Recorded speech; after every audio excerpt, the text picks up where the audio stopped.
நண்பர்கள் அனைவருக்கும் வணக்கம். நான் உங்கள் அஸ்ட்ராலஜர் சிவலிங்கம் பேசுகிறேன். இன்றைய பதிவில் எதை பற்றி பார்க்க போகிறோம்னா, ஏற்கனவே நம்ம தன யோகத்தை பற்றி ஜோதிட கருத்துக்களை விரிவாக போன பதிவில் பார்த்தோம்.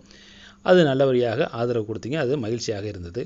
அதில் கூறாத சில தனம் பற்றிய விஷயங்கள், செல்வம் தொடர்பான ஜோதிட விதிகள் என்னென்னங்கிறத இந்த பதிவில் அதன் தொடர்ச்சியாக அதனுடைய இரண்டாம் பகுதியாக நாம் இந்த பதிவில் பார்க்கலாம். வழக்கம் போல் சொல்கிறதா, நிறைய பேர் நம்ம சேனலில் சப்ஸ்கிரைப் பண்ணாமல் பார்க்குறீங்க. சப்ஸ்கிரைப் பண்ணுங்கள். எந்த சந்தேகம் இருந்தாலும் கமெண்ட் பண்ணுங்கள். நிச்சயமாக நேரம் கிடைக்கும்போது அதுக்கு உங்களுக்கு நான் பதில் அளிக்கிறேன். சரி, வாங்க வீடியோக்குள்ளே போகலாம். முதல்ல தனக்காரகனாகிய குரு 2ஆம் வீட்டுக்கு அதிபதியாகி 2ஆம் வீட்டிலே இருந்தாலோ அல்லது 2ஆம் இட அதிபதியுடன் சேர்ந்து இருந்து 2ஆம் வீட்டில் இருந்தாலோ பொருள் வரவு மிக சிறப்பாக இருக்கும். பொதுவாகவே ஒன்று தெரிஞ்சுங்க, 2ஆம் வீட்டில் குரு இருப்பது மிக சிறந்த அமைப்பாகும். அவருடைய செலவுக்கும் அவருடைய பண தேவைக்கும் சாப்பாட்டுக்குமே என்றைக்குமே ஜாதகருக்கு குறைவு இருக்காது. அது காரகோபாவனாஸ்தியிலையும் வராது. அதாவது 2ஆம் வீட்டுக்கு காரகர் யாருன்னு கேட்டிங்கன்னா குருவே ஆவார். குருவினுடைய காரகத்துவம் என்னென்ன? தனக்காரகன், புத்திரக்காரகன். இரண்டு காரகத்துவ கிரகங்களுக்கு மட்டுமே காரகோபாவனாஸ்தி விதி செல்லுபடி ஆகாது. அது என்னென்ன கிரகம்? முதல் கிரகம் சனி. சனிக்கு ஆயுள் காரகனாகிய சனி ஆயுள் ஸ்தானமான 8ஆம் பாவகத்தில் இருக்கும் பொழுது அந்த பாவகம் காரகோபாவனாஸ்தியில் வராது. சனி ஆயுளை கெடுக்க மாட்டார். சனி 8ஆம் இடத்தில் இருக்கக்கூடிய சனி ஆயுளை கொடுக்கவே செய்வார். அதற்கடுத்தாப்புல 2ஆம் வீட்டில் இருக்கக்கூடிய தனக்காரகனாகிய குரு தன வீட்டில் இருக்கும் பொழுது தனத்தை கெடுக்க மாட்டார். அங்கு காரகோபாவனாஸ்தி விதிவிலக்காக செயல்படும். அங்கு தனத்தை தரவே செய்வார். இந்த குரு 2ஆம் வீட்டில் அமர்ந்திருக்கும் பொழுது அவர் அசுப வீட்டுக்கு அதிபதியாக இருந்தாலும் கூட தனத்தை பெருமளவு கெடுக்க மாட்டார். போதுமான அளவு நிச்சயம் செய்யவே செய்வார். உதாரணத்துக்கு துலா லக்னத்துக்கு 6ஆம் அதிபதியாக குரு வருவார். அங்கே அசுப வீட்டுக்கு அதிபதியாக 2ஆம் வீட்டில் அமர்ந்திருந்தாலும் கூட அந்த ஜாதகருக்கு என்றைக்குமே சாப்பாட்டுக்கோ அவருடைய செலவுக்கோ என்றைக்கும் கை வைக்க மாட்டார். போதுமான அளவுக்கு எங்கேயாவது கடனாவது வாங்கி கொடுத்து செலவு பண்ண வைக்கக்கூடிய அமைப்புகளை குரு தந்து விடுவார். அப்படிங்கிறத ஞாபகத்தில் வைத்துக்கொள்ள வேண்டும். அதுக்கடுத்தாப்புல 2-11 தன லாபாதிபதி சேர்க்கையை பற்றி பார்ப்போம். செல்வ நிலை உயர்வுக்கு உள்ள கிரக சேர்க்கைகளில் இதுதான் முதன்மையான கிரக சேர்க்கையாகும். 2-11 கூடியவர்கள் சேர்ந்து அதில் ஒருவர் பலம் பெறுவது மிகவும் சிறப்பான அமைப்பாகும். அப்படி இல்லைன்னு சொன்னீங்கன்னா 2ஆம் அதிபதியும் 11ஆம் அதிபதியும் சேர்ந்திருந்து கேந்திரத்திலேயோ அல்லது திரிகோணத்திலேயோ சேர்ந்து அமர்வது இன்னும் சிறப்பான அமைப்பாகும். அப்படி இல்லைன்னா 2ஆம் அதிபதியும் 11ஆம் அதிபதியும் தங்களுக்குள் பரிவர்த்தனை ஆகிக்கொள்வது அல்லது சமசப்தமாக ஒருவரை ஒருவர் பார்த்து கொள்வது சிறப்பான தன யோகத்தை தரக்கூடிய அமைப்பு. சரிங்க சார், இதனால் என்ன சார் யோகத்தை தரும் அப்படின்னு பார்த்தீங்கன்னா, வாழ்க்கையில் திடீர் பண வரவுகளும் தொழிலில் லாபங்களும் எதிர்பாராத வாழ்க்கை உயர்வுகளும் ஏற்படும். திடீர் யோகத்தை திடீர் அதிர்ஷ்டத்தை உண்டு பண்ணக்கூடிய அமைப்பு இந்த 2-11 சேர்க்கை தரும். உதாரணத்துக்கு இப்போது உங்களுக்கு ஒரு ஜாதகம் உங்களுக்கு திரையில் தெரியுது பாருங்க. இது தனுசு லக்னமாக இருந்து 2ஆம் அதிபதி ஆகிய சனி 11ஆம் வீட்டில் உச்சம் பெற்று அமர்ந்து 11ஆம் வீட்டு அதிபதி ஆகிய சுக்கிரனோடு இணைந்து அமர்ந்திருக்கின்றார். சுக்கிரனும் ஆட்சி, சனியும் உச்சம் பெற்ற வீட்டில் அமர்ந்திருக்கின்றார். நம்ம ஏற்கனவே என்ன பார்த்தோம்? 2 பேரில் யாரோ ஒரு ஆள் பலம் பெற்று அமர்ந்திருக்கணும் பார்த்தோம். இங்கே 2 பேருமே பலத்தோடு இருக்கின்றார்கள். இது முதல் தரமான யோகத்தை நன்றாக செய்யக்கூடிய யோகத்தை தரும். ஆக இங்கே தன சேர்க்கை வலுத்திருக்கக்கூடிய அமைப்புகளை தருது. இந்த சுக்கிரனையும் சனியும் 7ஆம் வீட்டில் இருந்து குரு அமர்ந்திருந்து பார்த்தாருன்னு சொன்னால் இன்னும் மிக அருமையான யோகத்தை தரக்கூடிய அமைப்பில் இந்த சனி வந்து விடுவார். சனி திசை மிக அபரிமிதமான யோகத்தை செய்யும். இங்கே சுக்கிரனுடையும் குருவோடைய தொடர்பில் இருக்கக்கூடிய சனி திசை தொழில் வகையில் யோகமான அமைப்புகளை உண்டு பண்ணி தரும். எதிர்பாராத திடீர் அதிர்ஷ்டத்தை அள்ளித்தரக்கூடிய அமைப்பில் வந்து விடுவார். அதுக்கடுத்தாப்புல விருச்சிக இலக்கணத்துக்கு 2ஆம் அதிபதி ஆகிய குரு 11ஆம் இடத்தில் அமர்ந்திருந்து உச்ச புதனோடு சேர்ந்திருக்கின்றார். உங்களுக்கு திரையில் அந்த ஜாதகம் தெரியும்.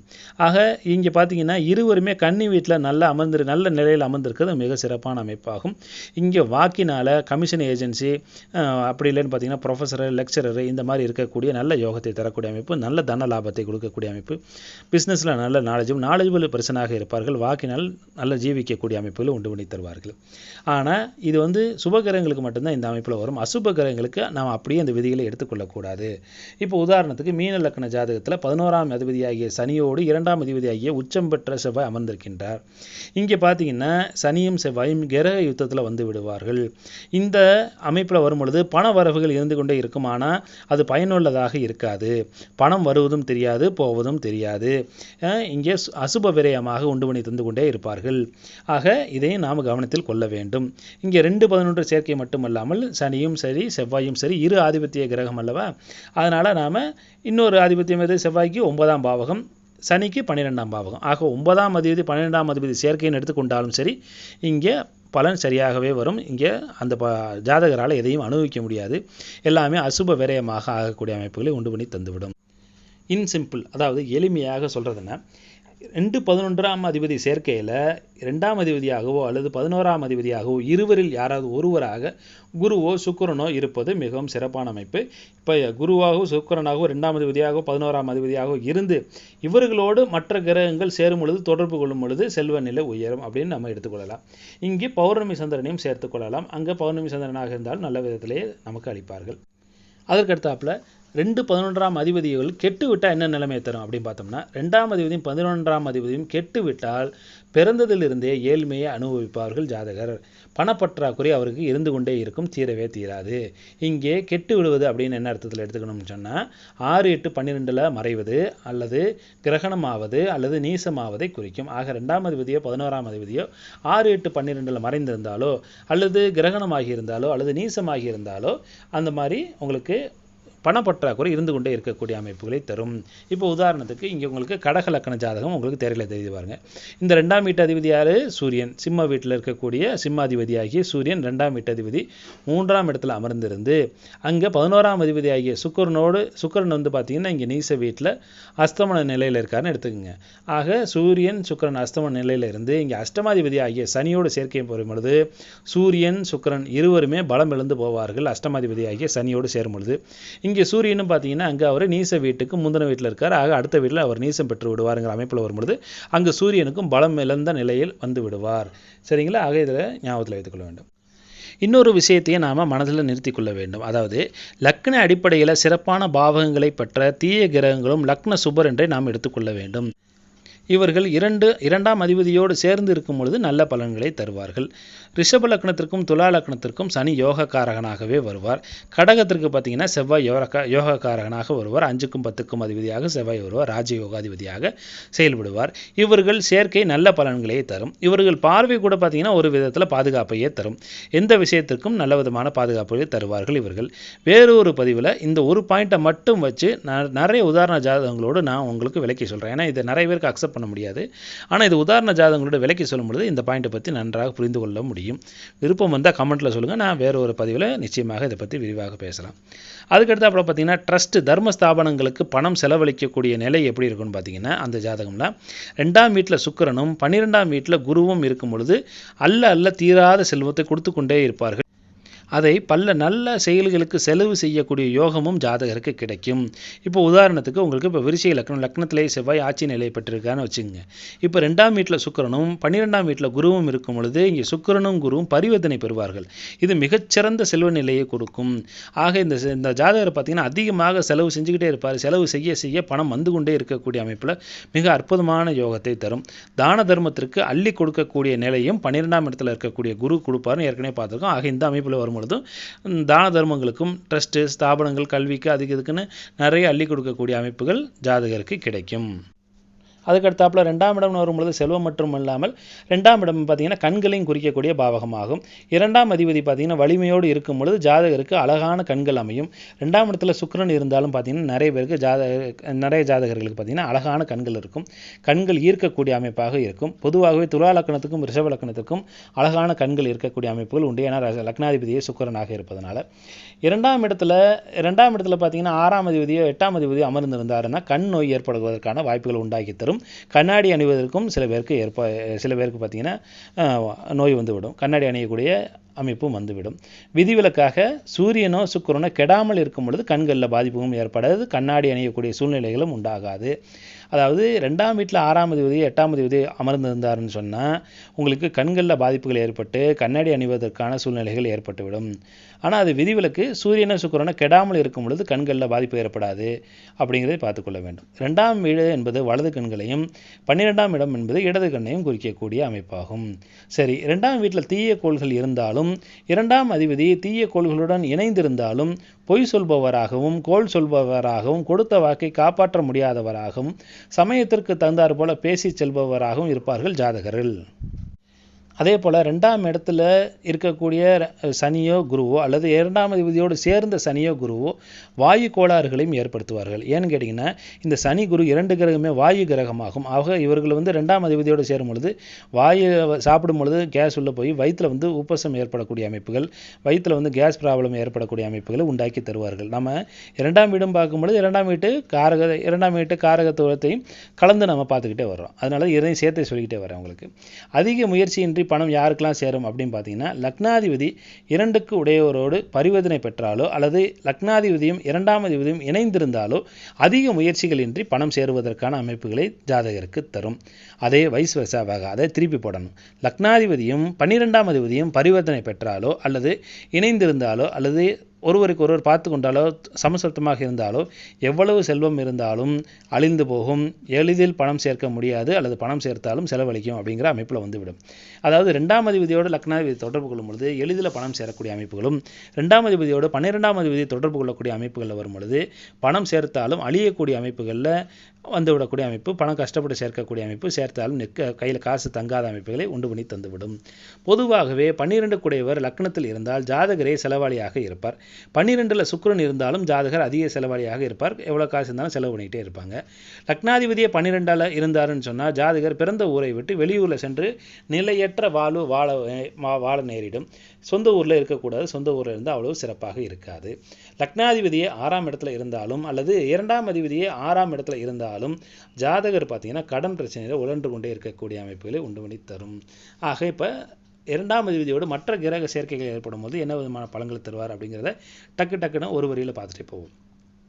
கிரக சேர்க்கையில் ஏற்படக்கூடிய பலன்கள்னு பார்த்தோம்னா, 2ஆம் அதிபதியும் லக்னாதிபதியும் எளிதில் தனம் சேர்க்கக்கூடிய நிலையாகும். 2ஆம் அதிபதி 2ஆம் இடத்துல இருக்காருன்னா நல்ல விதமான அமைப்பு, சிறந்த அடிப்படை கல்வி, குறைவில்லாத செல்வத்தை தரக்கூடிய அமைப்பாகும். 2ஆம் அதிபதியும் 3ஆம் அதிபதியும் தொடர்பு கொள்ளும் பொழுது சுய முயற்சியில் பணம் தேடக்கூடிய நிலையை தரும். சகோதரர்களால் தன விஷயங்களில் லாபங்கள் ஏற்படக்கூடிய அமைப்பாகும். 2ஆம் அதிபதியும் 4ஆம் அதிபதியும் தொடர்பு கொள்ளும் பொழுது இடத்தின் மூலமும் கட்டிடத்தின் மூலமும் வருவாய் ஏற்படக்கூடிய அமைப்பாகும். 2ஆம் அதிபதியும் 5ஆம் அதிபதியும் தொடர்பு கொள்ளும் பொழுது அதிர்ஷ்டத்தின் மூலமாக தனம் சேரக்கூடிய அமைப்பாகும். 2ஆம் அதிபதியும் 6ஆம் அதிபதியும் தொடர்பு கொள்ளும் பொழுது நிரந்தரமான கடன்களால் உழன்று கொண்டே இருக்கக்கூடிய பிரச்சனைகளை உண்டு பண்ணி தரும். 2ஆம் அதிபதியும் 7ஆம் அதிபதியும் தொடர்பு கொள்ளும் பொழுது இது கண்டாதி தோஷத்தை ஏற்படுத்தி தரும். ஏன்னா 2-7ங்கிறது உங்களுக்கு மாரகஸ்தானமாக வரதுனால அதுக்கடுத்தாப்புல மனைவி மூலமாக செல்வத்தை பெற்றுத்தரக்கூடிய அமைப்புகளை உண்டு பண்ணி தரும். 2ஆம் அதிபதியும் 8ஆம் அதிபதியும் ஒருவருக்கொருவர் தொடர்பு கொள்ளும் பொழுது மறைமுகமான தன லாபங்கள், திடீர் அதிர்ஷ்டங்கள், மறைமுகமாக வரக்கூடிய வருமானங்களை குறிக்கக்கூடிய நிலையாகும். 2ஆம் அதிபதியும் 9ஆம் அதிபதியும் தொடர்பு கொள்வது நல்ல விதமான அமைப்பாகும். செல்வ சேர்க்கை, அதிர்ஷ்டத்தின் மூலமாக செல்வ சேர்க்கை, நல்ல அனுபவித்து வாழக்கூடிய யோகத்தை தரக்கூடிய அமைப்பு, தந்தை வழி செல்வம், அதிர்ஷ்டம் எல்லாமே உண்டு பண்ணி தரும். 2ஆம் அதிபதியும் 10ஆம் அதிபதியும் தொடர்பு கொள்ளும் பொழுது தொழில் வழி செல்வம், தொழில் வழி லாபங்களை ஏற்படுத்தக்கூடிய அமைப்பாகும். 2ஆம் அதிபதியும் 11ஆம் அதிபதியும் தொடர்பு கொள்வது ஏற்கனவே பார்த்தோம் எதிர்பாராத தனவரவுகளை தரும். 2ஆம் அதிபதியும் 12ஆம் அதிபதியும் தொடர்பு கொள்ளக்கூடாது, அது சரியான விஷயம் அல்ல. அது தன விரயத்தை தரக்கூடிய அமைப்பாக வந்துவிடும். ஆக இதுதான் பேசிக். இதை வச்சு நம்ம மற்ற கிரகங்கள், மற்ற லக்னத்துக்கு என்ன யோகரா, அவயோகரா, சுபரா, அசுபரா அப்படிங்கிறத வச்சு பல விஷயங்களை கன்சிடர் பண்ணி நாம் பலன்களை முடிவு செய்து கொள்ள வேண்டும். அதுக்கடுத்தாப்புல 2ஆம் அதிபதியும் 5ஆம் அதிபதியும், 2ஆம் அதிபதியும் 9ஆம் அதிபதியும், 2ஆம் அதிபதியும் 11ஆம் அதிபதியும் தொடர்பு பெறுவது அபரிமிதமான தன சேர்க்கையை உண்டு பண்ணக்கூடிய அமைப்புன்னு நாம் ஏற்கனவே பார்த்தோம். ஆக இந்த 2, 5, 9, 11 சிறப்பான அமைப்பு ஒருவருக்கொரு தொடர்பு கொள்வது. இப்போ உங்களுக்கு உதாரண ஜாதகம் ஒன்று தெரியுது பாருங்க. இது மேச லக்னமாக இருந்து 2ஆம் அதிபதி யாரு? சுக்கிரன். 5ஆம் அதிபதி யாரு? சூரியன். 9ஆம் அதிபதி யாரு? குரு. ஆக இங்கே குரு, சூரியன், சுக்கிரன் 3 பேருமே 10ஆம் இடத்தில் அமர்ந்திருப்பது மிக அருமையான தன சேர்க்கையை கொடுக்கக்கூடிய அமைப்பாகும்.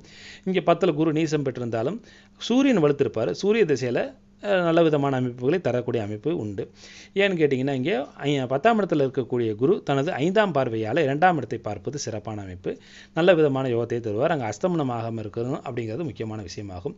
சூரியன் இங்கே 10ஆம் இடத்தில் திக்பலம் பெற்றிருப்பார். நல்ல தொழில் வழி தன சேர்க்கை ஏற்படக்கூடிய அமைப்புகள் உண்டு பண்ணி தரும். இன்னொரு விதியை பார்ப்போம். 2ஆம் அதிபதியும் 11ஆம் அதிபதியோடு சேர்க்கை பெற்றிருக்கும் பொழுது 12ஆம் அதிபதி அங்கே தொடர்பு கொள்வது, இணைவு பெறுவது நல்லதல்ல. பெரும் சொத்து சேர்க்க முடியாது. பெரும் சொத்து இருந்தாலும் அங்கே விரயமாக ஆகக்கூடிய அமைப்புகள் உண்டு பண்ணி தரும். இது ஒரு உதாரண ஜாதத்தோடு பார்ப்போம். இப்போ பார்த்தீங்கன்னா சிம்ம லக்னம். சிம்ம லக்னத்துக்கு லக்னாதிபதி ஆகிய சூரியன் திக்பலம் பெற்றிருக்காரு, நல்ல அமைப்பு 10ஆம் இடத்துல.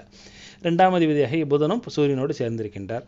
ஆனால் இங்கே 12ஆம் அதிபதி யார்? கடக வீட்டுக்கு அதிபதி சந்திரன். சந்திரனும் 10ஆம் வீட்டில் அமர்ந்திருக்கின்றார். ஆக இங்கே 2ஆம் அதிபதியோடும் 11ஆம் அதிபதி 2-11 யார் புதனே வரார். ஆக 2-11ஆம் அதிபதியோடு சந்திரன் சேர்க்கை பெற்றிருக்கும் பொழுது ஜாதகரால் பெருமளவுக்கு செல்வம் சேர்க்க முடியாது. இத்தனைக்கு இந்த ஜாதகருக்கு 12ஆம் இடத்துல குரு உச்சம் பெற்றிருக்கிறார். ஆனால் 12ஆம் இடம் என்பதை ஞாபகத்தில் வைத்துக்கொள்ள வேண்டும். இங்கே 12ஆம் இடத்தோட குரு தொடர்பு கொண்டு அவரும் பார்த்தீங்கன்னா அங்கே 8ஆம் வீட்டோடு தான் உச்சம் பெற்ற குரு தொடர்பு கொள்கிறார். ஆக இங்கே எவ்வளோ தான் பணம் சேர்த்தாலும் முடிவில் பார்த்தீங்கன்னா எல்லாமே விரயமாகக்கூடிய அமைப்பில் உண்டு பண்ணி தந்துவிடும். ஏன்னா 12ஆம் இடம் வலுத்திருக்கு அப்படிங்கிற அமைப்பில் வந்துவிடும். சரிங்களா. இங்கே இன்னொரு விசேஷம் பார்த்தீங்கன்னா இந்த ஜாதகத்தில் எல்லா கிரகமும் தன் வீட்டுக்கு 12ல் மறைந்தே நிற்கிது. ஆக 12ஆம் வீடு வலுக்குது அப்படிங்கிற அர்த்தத்தில் எடுத்துக்கொள்ள வேண்டும்.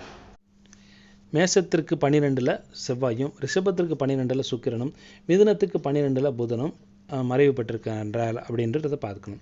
இங்கே பார்த்தீங்கன்னா 9ஆம் இடத்த அதிபதி ஆகிய செவ்வாயே 8ஆம் இடத்துல மறைவு பெறுகின்றார். 9ஆம் வீட்டுக்கு சுக்கிரன் இருந்தாலும் கூட 9ஆம் வீட்டை சனியும் பார்க்கின்றார் அப்படிங்கிற அமைப்பில் வந்து விடுது. ஆக ஜாதகம் பார்த்தீங்கன்னா மேலோட்டமாக பார்க்கணும் நன்றாக இருந்தாலும் ஆய்வு செய்யும் பொழுது சற்று பலவீனமான ஜாதகமாகவே அமைந்து விடுகிறது. ஆக பொதுவாகவே 2, 5, 9, 11ஆம் அதிபதி ஆட்சி நிலையை பெறுவது வலுத்திருக்கும் பொழுது நல்ல தனயோகம் ஏற்படும். அதுக்கு அடுத்தாப்புல பார்த்தீங்கன்னா இன்னொரு விதி, ஜோதிட விதி, இழந்த செல்வத்தை மீட்டு தரக்கூடிய சந்திரன் பார்த்தீங்கன்னா 7ஆம் அதிபதியாகி 2ஆம் வீட்டில் நின்றாருன்னு சொன்னால் ஜாதகர் இழந்த சொத்தை திரும்ப பெற்று விடுவார் என்பது ஜோதிட விதியாகும். இது மகர லக்னத்திற்கு மட்டுமே பொருந்தக்கூடிய அமைப்பாகும். அதனால் பார்த்தீங்கன்னா இதனுடைய உள்நர்த்தத்தை என்னங்கிறத நாம் புரிந்து கொள்ள வேண்டும். 7ஆம் அதிபதியாகிய சந்திரன் 2ஆம் வீட்டில் நிற்கும் பொழுது ஜாதகர் இழந்த சொத்தை திரும்ப மீட்டுக் கொள்கிறாரோ இல்லையோ, திருமணத்திற்கு பிறகு வாழ்க்கை துணையின் மூலமாக தொழில் கூட்டாளிகளின் மூலமாகவும் செல்வத்தை பெறுவார் என்பது ஜோதிட விதியாக அமைந்திருக்கின்றது. இப்போ உங்களுக்கு திரையில் ஒரு ஜாதகம் தெரியுது பாருங்கள். சந்திரன் மட்டுமே கிடையாது, 7ஆம் அதிபதி 2ஆம் வீட்டில் இருப்பதே சிறந்த அமைப்பு தான். அது சுபராக இருக்கும் பட்சத்தில் இப்போ விருச்சிக லக்னத்துக்கு 7ஆம் அதிபதி யார்? சுக்கிரன். 2ஆம் வீட்டில் அமர்ந்திருக்கும் பொழுது 8ஆம் இடத்தை பார்ப்பார். 8ஆம் இடத்தை பார்க்கும் பொழுது அது 8ஆம் இடம் என்பது 7ஆம் வீட்டிற்கு 2ஆம் வீடு.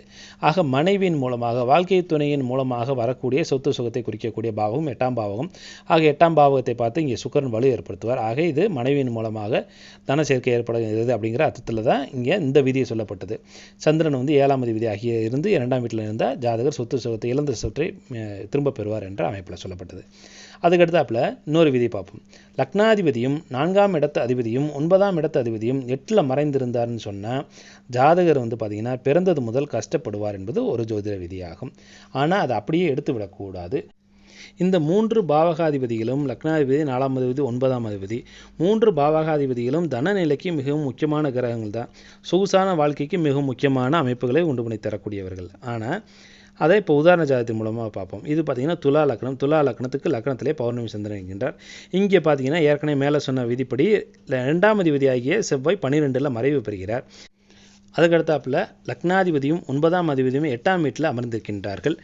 அதனால் பார்த்தீங்கன்னா இங்கே இப்போ லக்னாதிபதி 2ஆம் அதிபதி எல்லாம் கெட்டுப்போச்சு, அதனால் தனஸ்தானம் பாதிக்கும் அப்படின்னு எடுத்து விடக்கூடாது. இங்கே சுக்கிரனும் புதனும் 8ஆம் வீட்டில் அமர்ந்திருந்தாலும் கூட இருவருமே சுபராக வருகிறார்கள். சுக்கிரனும் இங்கே ஆட்சி நிலையை பெறுகிறார்.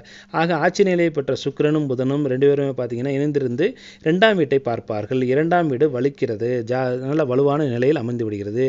இந்த லக்னத்திற்கு யோகாதிபதி என்று அழைக்கப்படக்கூடிய சனியும் பார்த்தீங்கன்னா 4ஆம் வீட்டில் ஆட்சி நிலையிலேயே உள்ளார். ஆக ஜாதகர் வீடு வாசல்லாம் அவருக்கு இருக்கும். ஆனால் அந்த வீட்டில் அவர் இருக்க முடியாது. வெளியூரில் வேலைக்காக செல்லக்கூடிய அமைப்புகள், வெளியூரில் பிழைப்புக்காக இருக்கக்கூடிய அமைப்புகளை உண்டு பண்ணி தந்து விடுவார். ஸோ இந்த ஜாதகரை பார்த்தீங்கன்னா ஆவரேஜான மிடில் கிளாஸ் வாழ்க்கையை வாழ்ந்து விடுவார் என்பது ஜாதகத்தை பார்த்தாலே தெரிந்து கொள்ள வேண்டும். லக்னத்திலேயே பௌர்ணமி சந்திரனும் இருப்பது ஜாதகர் கவலைப்படும் நிலையில் இல்லை அப்படிங்கிறத உறுதிப்படுத்தி கொள்ள வேண்டும். ஸோ எந்த ஒரு ஜோதிட விதையுமே அப்படியே அப்ளை செய்து விடக்கூடாது. லக்ன சுபர் யார், அசுபர் யார், இயற்கை சுபர் யார், இயற்கை அசுபர் யார் என பாகுபாடு பார்த்து ஆராய்ந்து முடிவுக்கு வர வேண்டும். அதற்கு அடுத்தாப்புல லக்னாதிபதி சூரியன், சந்திரன் இந்த மூவருமே கேந்திரத்தில் இருக்கக்கூடிய ஜாதகம் பார்த்தீங்கன்னா நிச்சயம் மேன்மை அடையக்கூடிய அமைப்புகளை உண்டு பண்ணி தரும் அப்படிங்கிறத ஞாபகத்தில் வைத்துக்கொள்ள வேண்டும். எப்பொழுதுமே பொதுவாகவே லக்னாதிபதி வலுத்திலிருந்து சூரியனும் சந்திரனும் கேந்திர நிலையில் ஒரு ஜாதகத்தில் இருந்தான்னு சொன்னால் அந்த ஜாதகம் மினிமம் கேரண்டியாக நல்லபடியாக வாழ்ந்து விடுவார்கள் அப்படிங்கிறத நாம் புரிந்து கொள்ள வேண்டும். இங்கே உதாரண ஜாதகம் இப்போ உங்களுக்கு தெரியுது பாருங்க. லக்னத்திலேயே குரு ஆட்சி நிலையை பெற்றிருக்கிறார், திக்பலமும் பெற்றிருக்கிறார். அற்புதமான அமைப்பு. லக்னத்திற்கு 7ஆம் இடத்துல சந்திரனும் 10ஆம் இடத்துல சூரியன் திக்பலம் பெற்று உச்ச புதனோடு இணைந்திருக்கிறார். ஆக இங்கே புத ஆதித்ய யோகத்தோடு பேரும் புகழும் அடையக்கூடிய நல்ல அமைப்பில் ஜாதகம் இருக்கின்றது அப்படிங்கிறத தெரிந்து கொள்ள வேண்டும். ஜாதக சிறப்பான அமைப்பாக வாழ்நாள் முழுவதும் ஜாதகர் வாழ்ந்து விடுவார். அதற்கு அடுத்தாப்புல இறுதியாக ஒரு சில விஷயங்களை பார்த்துவிட்டு இந்த வீடியோவை முடிப்போம். 2ஆம் அதிபதி 6ஆம் இடத்தோடு சேரும் பொழுது 2, 6 தொடர்பு கொள்ளும் பொழுது கடனை தரக்கூடிய அமைப்பாகும்.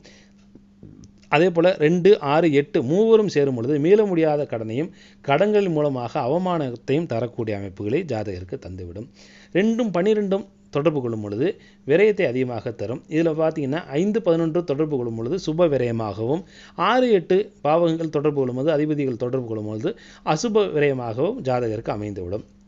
அதுக்கடுத்தாப்புல 2, 12 தொடர்பு கொள்ளும் பொழுது சேர்க்கையோடு இருக்கும் பொழுது 10ஆம் இடத்துல இந்த தொடர்பு ஏற்படுமாயின் தொழில் வழியில் நிறைய விரயத்தையும், அதாவது நிறைய முதலீடுகளை செய்து வைத்து அதன் மூலமாக ஜாதகரை தொழில் பார்க்க அமைப்பில் வைத்து விடுவார். அதாவது 2ஆம் அதிபதியும் 12ஆம் அதிபதியும் தொடர்பு பெற்று 10ஆம் இடத்தோடு தொடர்பு வரும் பொழுது ஜாதக தொழிலுக்காக நிறைய முதலீடுகளையும் விரயத்தையும் செய்யக்கூடிய அமைப்பில் வந்து விடுவார்.